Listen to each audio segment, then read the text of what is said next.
Olá, bem-vindo ao Sermão Online do dia 27 de fevereiro de 2022. Eu sou João Gustavo Varga, pastor da Primeira Igreja Batista em Brodowski. Que a graça e a paz do Senhor Jesus esteja com você que está nos assistindo neste instante. E neste momento nós vamos adorar ao Senhor, meditando na palavra de Deus, ouvindo aquilo que Ele tem para nos dizer nesse instante. Antes disso, antes de nós lermos o texto bíblico e fazermos a nossa meditação de hoje, vamos aos recadinhos de sempre. Estamos nas redes sociais, então nos procurem e nos sigam nas redes sociais, no nosso canal no YouTube, Primeira Igreja Batista em Brodowski, também na nossa página no Face, a nossa página no Instagram, e se precisar entrar em contato conosco, você pode nos escrever pelo nosso WhatsApp, DDD 16 99461 1717. Também lembrando, na descrição do vídeo, nós vamos ter aqui justamente o link de algumas músicas para você também acessar e cantar junto, cantar louvores ao Senhor e exaltar o seu nome, adorá-lo, da maneira como ele merece ser adorado. Então, nós também deixamos esses links para você poder adorar o Senhor, não somente ouvindo o que ele tem a dizer e deixando que ele transforme a sua vida à imagem do seu Filho Jesus Cristo, mas também exaltando, reconhecendo a sua grandeza, os seus atributos e louvando a ele com música. Hoje nós vamos meditar mais uma vez na palavra do Senhor e nós vamos falar um pouquinho sobre o Deus em meio às guerras. Esta semana nós tivemos aí que lidar com a temática da guerra, né? Com a invasão da Ucrânia, com todo esse contexto de guerra que é um tanto diferente daquilo que nós vínhamos pensando, né, e vivendo ao longo desses últimos tempos, desde a Segunda Guerra Mundial. Ela tem algumas nuances aí diferentes do que aconteceu na Guerra Fria e também que aconteceu após a queda da União Soviética. Em tudo isso, de repente, a gente se vê num tipo de guerra que já fazia quase um século que a gente não tinha mais, né? E isso nos fez pensar uma série de coisas. A gente viu uma série de pessoas interpretando esses fatos.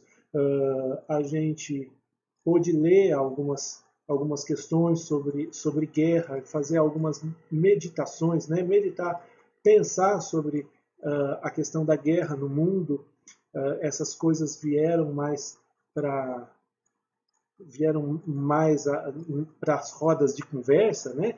E a gente também precisa pensar, e eu fui incomodado por Deus e conduzido pelo Espírito Santo de Deus também a falarmos um pouco sobre essa questão da guerra.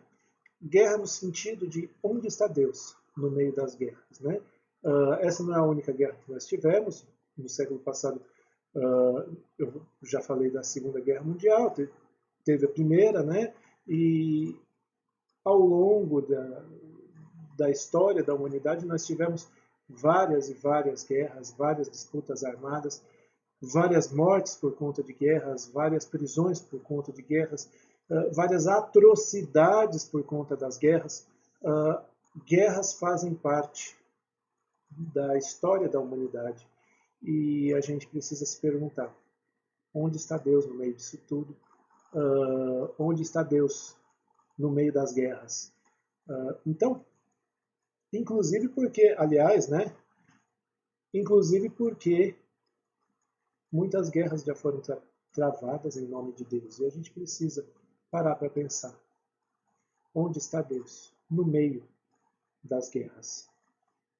Por conta disso, eu convido você a ler comigo Salmo 46, de 7 a 11, que vai dizer assim: O Senhor dos Exércitos está conosco, o Deus de Jacó é o nosso refúgio.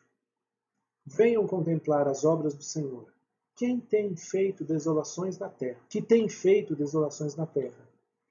Ele faz cessar as guerras até os confins do mundo. Quebra o arco e despedaça a lança, queima os carros no fogo. Aquietem-se e saibam que eu sou Deus, sou exaltado entre as nações, sou exaltado na terra.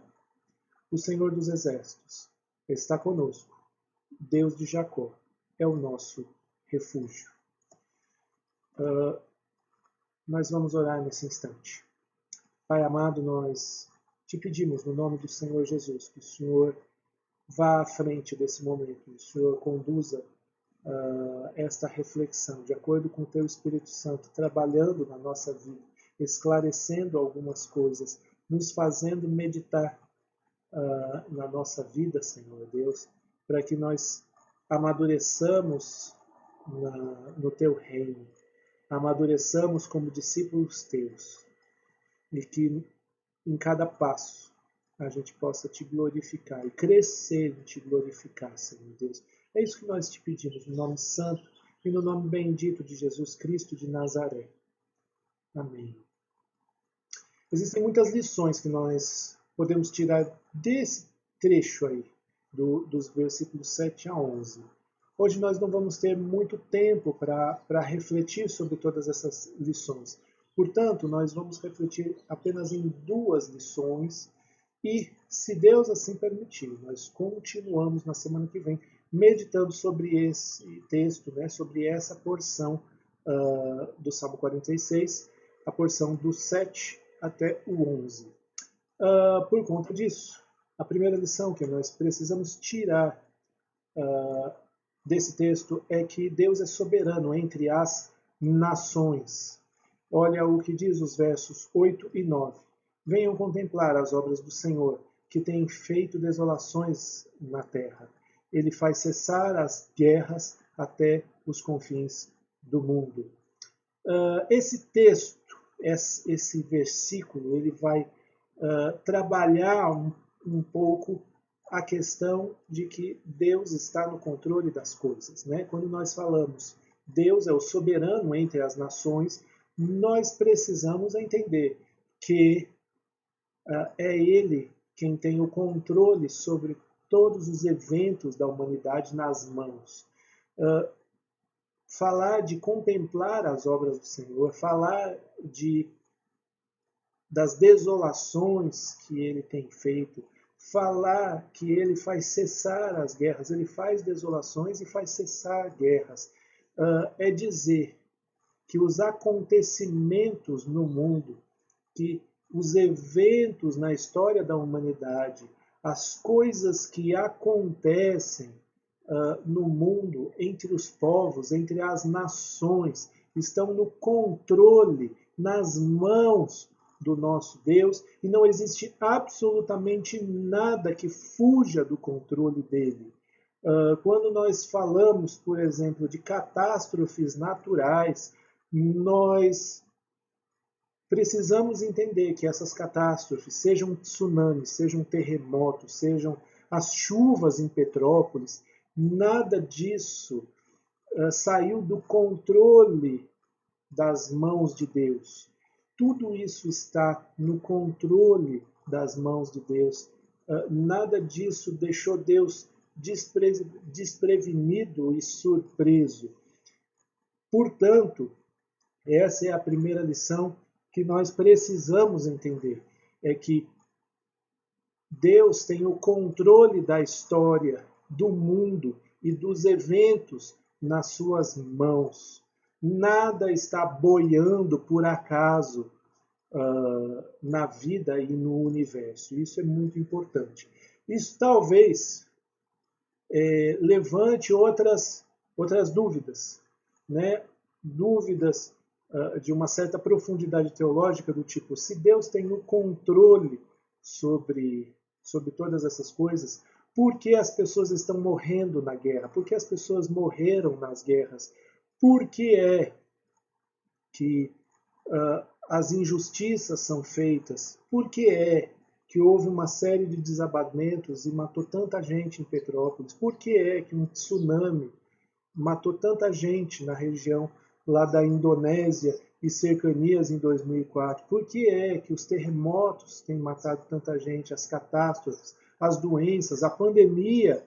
Né? A gente fala da pandemia, a pandemia está no controle, está nas mãos de Deus. As nações não conseguem controlar. Olha que interessante, veio uma pandemia que as nações estão correndo, aí tentando controlá-la, e as nações não conseguem. Mesmo com vacina, com pesquisa, tudo isso ajudou a melhorar a situação. Porém, a coisa não está tão nas mãos das nações. É sempre uma coisa que as pessoas têm limites para lidar com a pandemia. Da mesma forma, essa guerra. Houve um ataque da Rússia para a Ucrânia e, de repente, a comunidade internacional se viu um pouco de mãos atadas. Se interferir, algumas coisas acontecem. Se lançar sanções econômicas muito duras, elas vão pagar um preço que elas não querem pagar. Existe uma série de complicações que deixam a Ucrânia um tanto isolada. E aí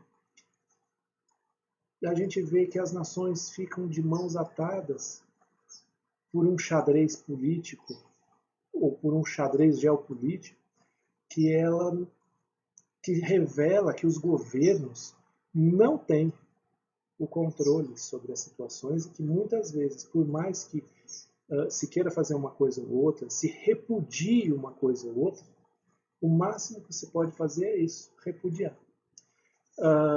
Por conta disso, a gente, quando olha para o alto, a gente percebe que Deus não é assim. Deus tem o controle de todas as coisas. Ele não perdeu o controle de nada. Mas aí a gente pode se perguntar, mas por que então ele deixa que mortes aconteçam, tragédias aconteçam, injustiças aconteçam?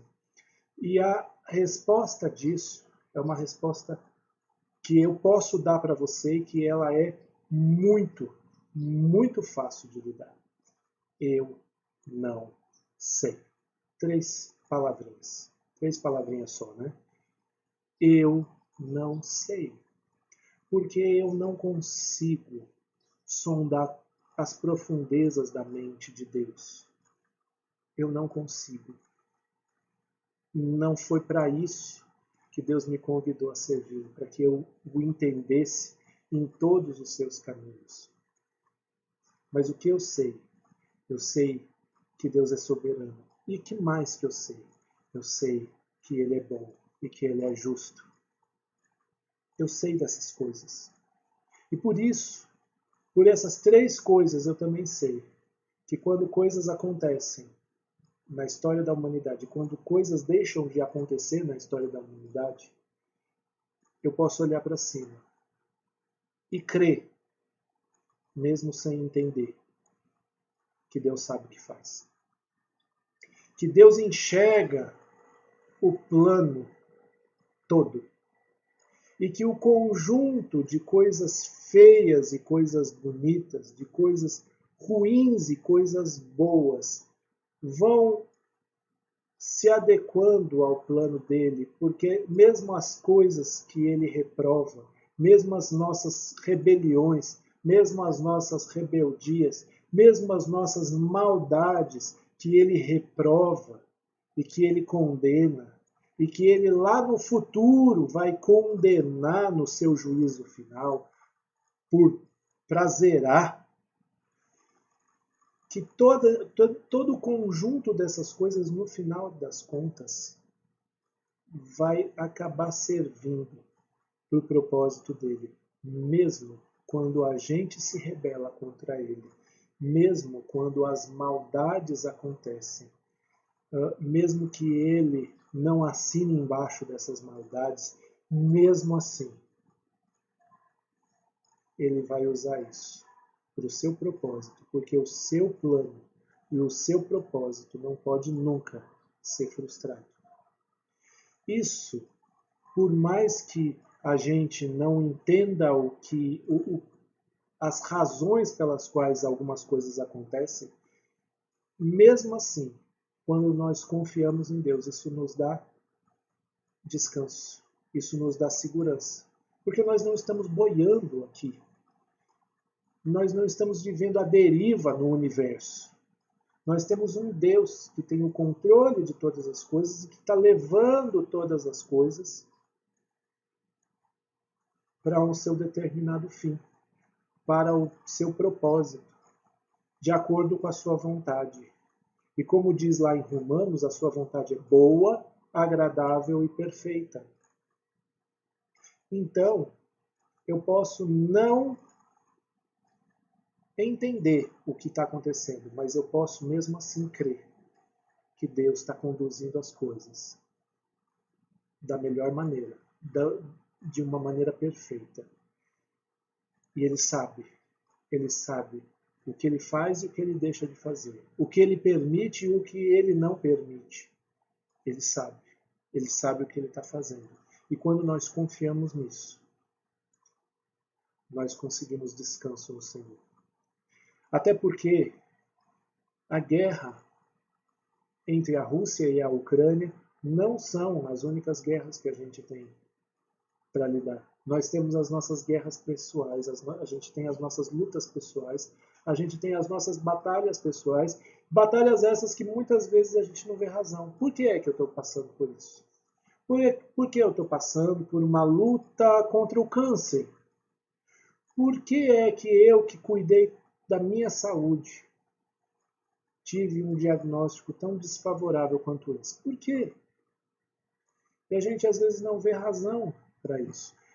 Você que conhece o livro de Jó, você precisa entender, por exemplo, não sei se você já leu o livro de Jó inteiro, mas nós sabemos daquela conversa entre Deus e o diabo. Se você leu o livro de Jó, você sabe do que eu estou falando. Se você não leu, fica aí o convite para você ler.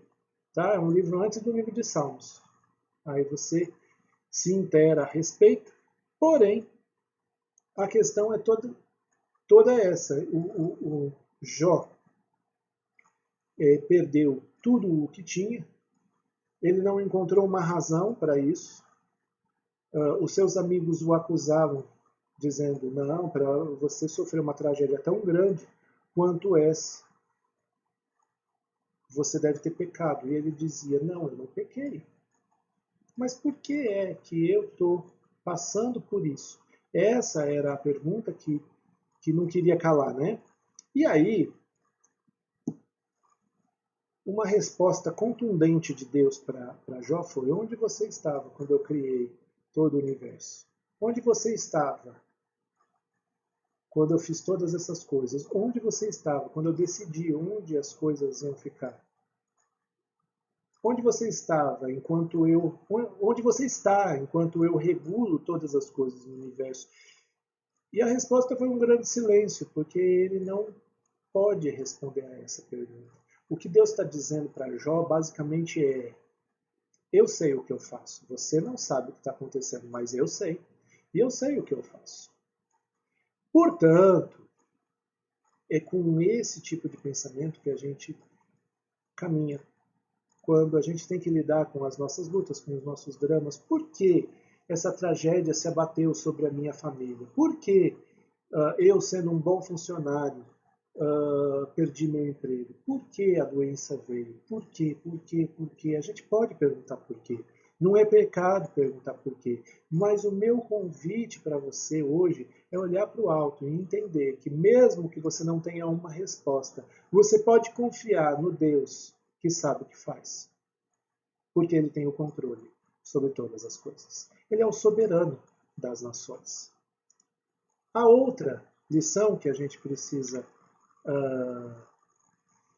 refletir, e a gente pode meditar sobre isso com base nesse texto, está no verso 9, diz assim: ele faz cessar as guerras até os confins do mundo, quebra o arco e despedaça a lança, queima os carros no fogo.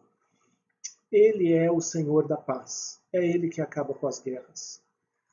Todas as guerras podem ter começado, mas também elas terminaram porque Deus as terminou.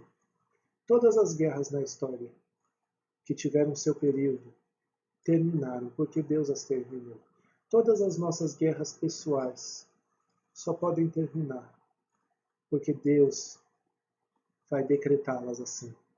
E por essa razão, se você precisa de paz, se seu coração está em guerra, se seu coração está atribulado, se você está cheio de coisas para lidar e você não consegue lidar, você está lutando, lutando, lutando, se cansando, se cansando, se cansando, entenda que o Senhor da paz é o Deus de todo o universo, o soberano das nações. E por essa razão, paz você precisa encontrar nele. Ele é a fonte de toda a paz. É nele que você vai encontrar paz. Se você procurar paz em outras fontes, você vai encontrar uma paz que talvez seja passageira. Uma paz que te engane, inclusive, porque você vai achar que é paz, mas não é. Você pode tentar encontrar paz nas drogas, mas você não vai encontrar. Você pode tentar encontrar paz na bebida, mas você não vai encontrar. Você pode tentar encontrar paz em conselhos de amigos, em batidinhas nas costas, mas isso nunca vai ser suficiente. Você pode encontrar paz num discurso motivacional, mas isso nunca vai ser também suficiente. Você pode procurar paz em sair para se divertir, se divertir, se divertir. Mas quando você voltar para sua casa e deitar na sua cama, junto com o seu travesseiro estarão todas as suas dores e todas as suas lutas, e você não vai encontrar paz. Paz você vai encontrar em Deus.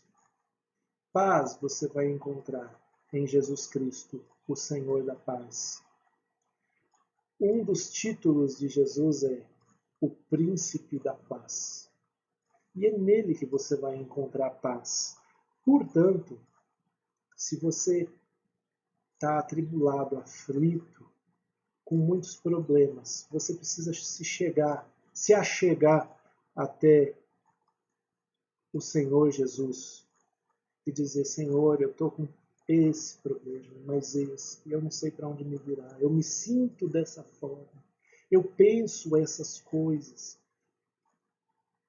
eu tenho vontade de fazer isso, eu tenho vontade de pegar aquele sujeito pelo pescoço, não sei. O que eu sei é que a gente precisa se achegar e contar para Deus as nossas lutas.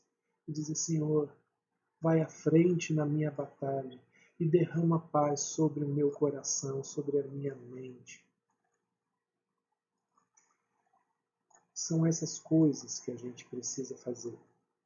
A gente precisa reconhecer que Ele tem o controle de todas as coisas. E a gente precisa reconhecer que Ele é a fonte de toda a paz. Por isso, se você, por exemplo, olha para a situação da Ucrânia e você diz: que absurdo tudo isso, eu quero te dizer que a coisa mais interessante que você tem a fazer, em vez de ficar reclamando, falando e protestando e compartilhando desse assunto nas redes sociais e no seu WhatsApp. Não que você não deva, mas se você quer fazer algo muito mais interessante, você pode chegar diante do Senhor da Paz e levantar um clamor pela Ucrânia todos os dias. Todos os dias. E não só pela Ucrânia, pela própria Rússia. Porque uma guerra faz mortes e faz vítimas dos dois lados. Existem soldados russos que também morreram e que vão fazer falta na casa deles. São soldados russos que nunca mais vão voltar para casa. E que o lugar deles, a partir de agora, vai se achar vazio. Eles nunca mais vão voltar. E isso vai marcar várias e várias famílias. Isso vai marcar mães, pais, esposas, filhos, maridos. é uma porção de gente marcada a partir desse tempo. E o que a gente pode fazer? A gente pode clamar ao Senhor da paz. A gente pode clamar pelos governantes ao Senhor da paz. A gente pode clamar pelos exércitos ao Senhor da paz. A gente pode clamar. Muito pode o justo nas suas orações. Portanto, a gente pode clamar. Não só pelas nossas batalhas, mas quando a gente vê um caso como esse, a gente pode clamar ao Senhor da paz e ao Príncipe da paz. Vamos orar? Nesse instante, nós vamos orar pela situação lá na Ucrânia, mas também vamos orar pela sua vida e pelas guerras que fazem parte da sua vida. Vamos fazer oração? Pai querido, nós queremos colocar diante do Senhor a nossa vida e queremos colocar diante de Ti, Pai, aqueles dois países, Rússia e Ucrânia, que estão em guerra, que estão perdendo pessoas,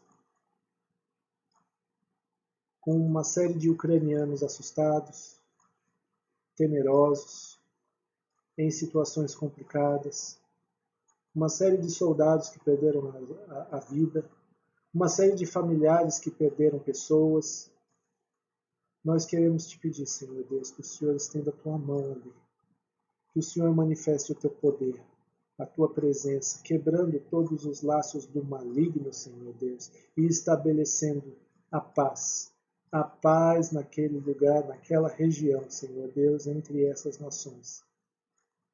Nós queremos te pedir no nome de Jesus, que o Senhor também olhe para as nossas lutas, para as nossas batalhas, para as nossas dores e para as nossas aflições, Senhor Deus.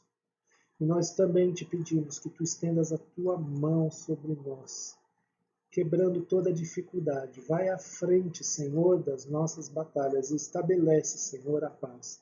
Tira de nós toda a ansiedade, tira de nós tudo aquilo que nos agita por dentro e estabelece a paz entre nós, Senhor Deus, a paz,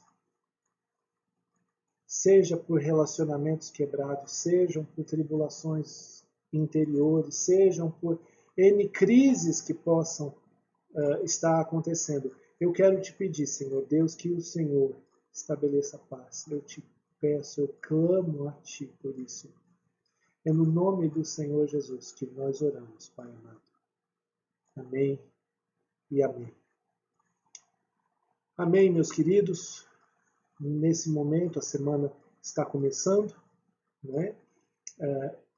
E por isso, eu digo a vocês, vão ao longo dessa semana para serem bênção no mundo conturbado ao redor de vocês, para que vocês sejam sempre os representantes e os embaixadores do Deus soberano e do Senhor da paz. Que Deus abençoe cada um de vocês.